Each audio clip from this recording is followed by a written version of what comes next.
పాలతో కడిగితే తెల్లగా అవుతుందా బొగ్గు? మరి ఏం చేయాలి దాన్ని తెల్ల చేయాలంటే? ఎట్లా ఉండాలి మాట్లాడితే? స్టెప్ బై స్టెప్ స్పీడ్ ఉండాలి మనిషి. అట్లాది వస్తుంది సత్యమైన సంఘం అంటే ఇది. చూడు, భూమి అట్రాక్షన్ శక్తితో దానికి వర్షం పడే మూమెంట్లల్లా కిందికి కూస్తుంటుంది భూమి. అప్పుడు మేఘాలకు మేఘాలు రాపిడి అయ్యి పిడుగు పడుతుంది అప్పుడే ఆ టైంకే. అవి రాపిడి అయ్యి కింది పడేటప్పుడు నేను ముందు పోతా భూమి కంటే నేను ముందు పోతా అంటుంది. అది నేను పోతా నువ్వు పోతా అంటే యాక్సిడెంట్ అవుతాయి రెండు. ఆ రెండింటి మధ్యన పిడుగు కింది భూమికి వచ్చేస్తాయి. దాంతోపాటు గాలి సాకారం చేస్తే దాంతోపాటు ఇక్కడ వచ్చి అక్కడ పోయి పడుతుంది కింది. అప్పుడు కింది పడ్డాకనే భూమికి సమాధానం. అక్కడ కనెక్షన్ అయితే అవసరం ఉన్నంత వరకు తీసుకొని మిగుతున్నది మళ్ళీ ఇడిచిపెడుతుంది. అప్పుడు సంతృప్తి సమాధానము మొలకలకు, జీవ జంతువులు, మనుషులకు అన్నిటికీ తినే పదార్థాలు భూమిలో పడేసిన ఏది ఉంచుకోదు. ఒక్కెత్తేస్తే 1000 ఎత్తులతో వాపేసి ఇచ్చేస్తారు. మీరు భూమికి ఆ గుణం ఉన్నది, నీరుకి గుణం ఉన్నది, అగ్నికి ఆ గుణం ఉన్నది, గాలికి గుణం ఉన్నది, ఆకాశంకి ఆ గుణం ఉన్నది. ఒకటి పని అవి చేస్తున్నట్టు మరి మీరు అన్ననే పుట్టిన మీరు చేసుకోకూడదు, తెలుసుకోకూడదు.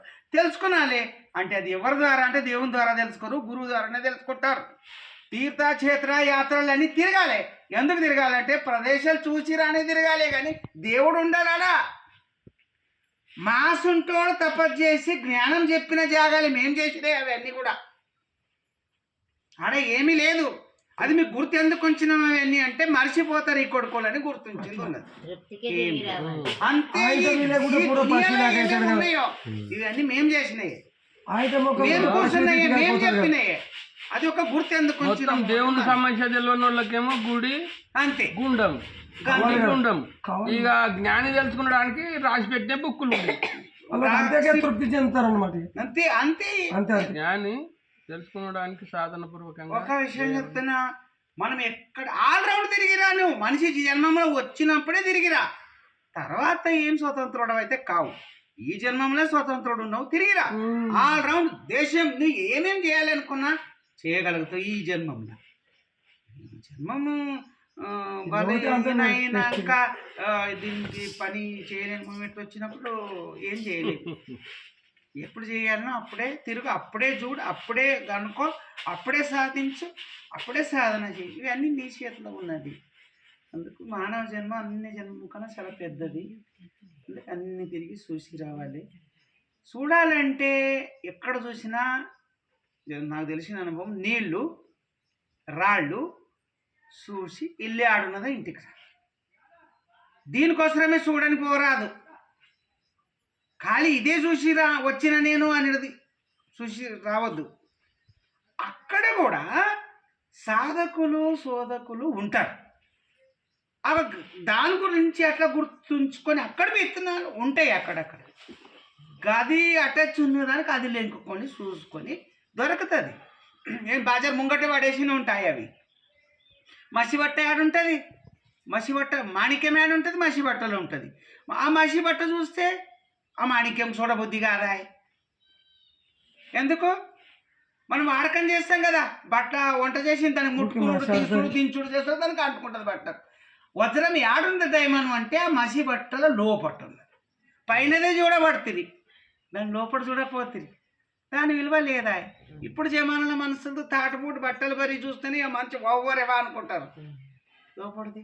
అందుకే ఎడ్డి కావాలేరా, గుడ్డి కావాలేరా, యోగా దిడ్డి తెరవాలి.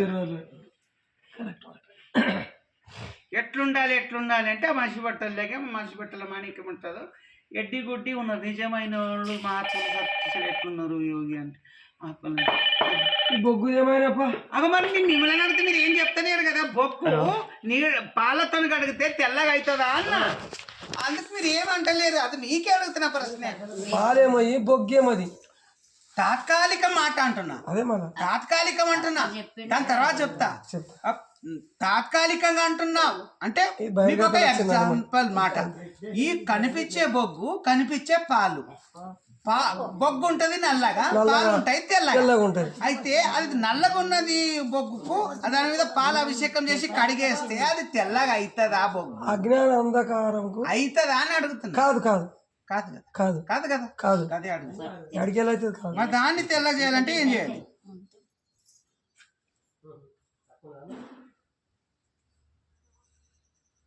దాన్ని ఏం చేయాలి? తెల్లగా కావాలంటే బొగ్గు తెల్లగా కావాలంటే ఏం చేయాలి దానికి? అదే చీకటిని తొలగించేదే జ్ఞానం. ఖాళీ నేను దాన్ని తొలగించి భౌతికం మాట్లాడుతున్నా, ఆధ్యాత్మిక విషయం కాదు. మీకు ఎగ్జాంపుల్ బయట మాట్లాడుతున్నా, బయటికి లోపలికి పోదాం. ఇది లోపడిపోదాం, బయట ఎట్లా చెప్పడానికి వస్తుంది? బయటికి పాలతో కడితే తెల్లరా అని చెప్పినాం. బయటికి ఉన్న బొగ్గే చెప్పు, బయట ఉన్న బొగ్గుదే తెల్ల కాదు పాలతో అని చెప్తున్నాం. మరి ఏమైతే తెల్లగైతుంది? అది మీరు చెప్పాలి. ఏమైతే తెల్లగా మీరంటే మేము చెప్తాం ఎట్లవే చెప్పాలి. మీరు ఉన్నారు కదా, అందరు కూడా ఆలోచన చేసి మీ అనుభవం చెప్పినాక లాస్ట్ చెప్పి ఒకే ఉంటే కరెక్ట్ చెప్తే కొడుకు అనొచ్చు. అజ్ఞాన దశలో బహిర్గత చెప్పి అంతరంగంలో నువ్వు చెప్తా అంటున్నావు. ఇప్పుడు అంతరంగంలో కూడా నువ్వే చెప్పాలి. అంతరంగం బయట చెప్పు, ఖాళీ బయట పాలకైతే బొగ్గు తెల్లగా ఎప్పుడు కాదు.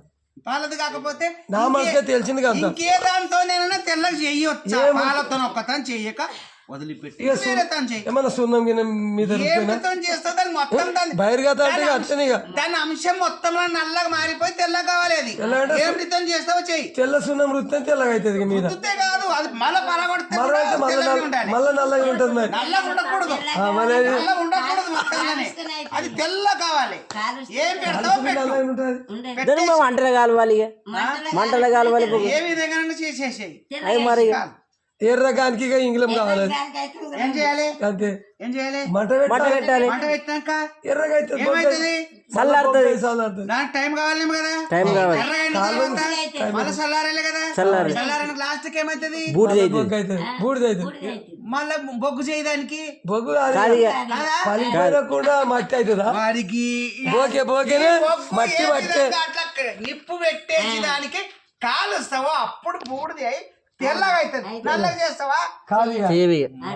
గిట్లా ఆ బొగ్గుకే అట్లా చేస్తేనే, ఈ విధంగా అట్లా చేస్తేనే తెల్లగా ఎట్లా అయ్యిందో అట్లా నల్లగున్న బొగ్గుకు పాలతో కడిగితే కాదు, గంగల మునిగితే కాడు తెల్లగా ఈ మనిషి. గంగల మునిగితే కాడు, పెయి మీద నీళ్ళు పోసుకుంటే కాదు. అది భౌతిక శరీరానికి లోపటేసినటువంటి పడి పదార్థాలకు అవసరం లేనటువంటి రోమము నుంచి వచ్చినది చెమటకు కడుక్కుంటారు అంతే. అంతే మీద మైలని పోతుంది కానీ లోపల మాత్రం బొగ్గు బొగ్గే అది కాలని బుడిది కాదు, తెలుపు కాదు, బొగ్గే. పాలతో కడిగితే ఆ విధంగా దానికి అగ్ని ముట్టించి దానికి ఎర్రగా చేస్తే అప్పుడు బూడిది అవుతుంది. అట్లనే దీనికి స్నానాలతోని నదిలలో మునుకుంటా ఇది చేసుకుంటా ఉన్న కొద్దీ ఇది బయటిది పాలతో కడిగినట్ల. ఇది అగ్ని ముట్టించి దీనికి మొత్తం తెల్లగా చేయాలి అనుకుంటే జ్ఞానాగ్ని ముట్టించుకుంటే తెల్లగా ఈ సాధకుల మనసులు కూడా అంతవరకు అంధకారం పోతేనే జ్ఞానం కలుగుతుంది. లెక్క కానీ అదే చెప్పండి. బయటనే ఉన్నది అని అంటున్నా. బయటనే ఉన్న పాలతోనే కడుక్కుంటూనే తిరుగుతున్నారు. అయితే ఇంకొకటి చెప్తున్నా, మరి వాళ్ళు తిరుగుతున్నారు కదా, మరి వాళ్ళ సరిగా మీరు తిరుగుతున్నారా అని మీరు అనుకోవచ్చు. వాళ్ళు తిరుగుతుండ్రు గుడి గోపురాలు, మరి మీరు తిరుగుతారా? మన సాధు సత్పురుషులు గురువు మహాత్ములు మీరెందుకు తిరగాలి? ఒక జాగాలనే ఉండాలి, మీరెందుకు పోవాలి? అక్కడక్కడ కనిపిస్తారు కదా మీరు, కనిపిస్తారు, ఇంకొక జాగాలు కనిపిస్తారు. ఆశ్రమాలు ఉన్నాయి మీకు, లేదా మీకు అడవి ఉంది, మీ అంతలో మీరు ఉండాలి, మీరు ఎందుకు కనిపిస్తారు అంటే ఈ విషయము నీ అసంటోళ్ళు ఎన్ని జాగాలే లేరు. మీ అసంటోళ్ళు ఎంతో మంది ఉంటారు కదా, మీకోసరం తిరుగుతున్నారు. నిప్పట్టి అనికి బొగ్గుకు మా సొంటలో తిరుగుతున్నారు అని అర్థం చేసుకోవాలి. మీకు కూడా అజ్ఞానికి ఒక జ్ఞాని నేత్రం తెరవేటందుకు దానికోసం జ్ఞానాగ్ని తిరుగుతున్నారు. అజ్ఞానం తొలగించేదే జ్ఞానం, పోవాల్సిందే, అదే గురువు రూపకళ. అవునా? పోవాల్సిందే కదా, అజ్ఞానే బొగ్గు, జ్ఞానమే తెలుపు, తెలిపే జ్ఞానము. అజ్ఞానం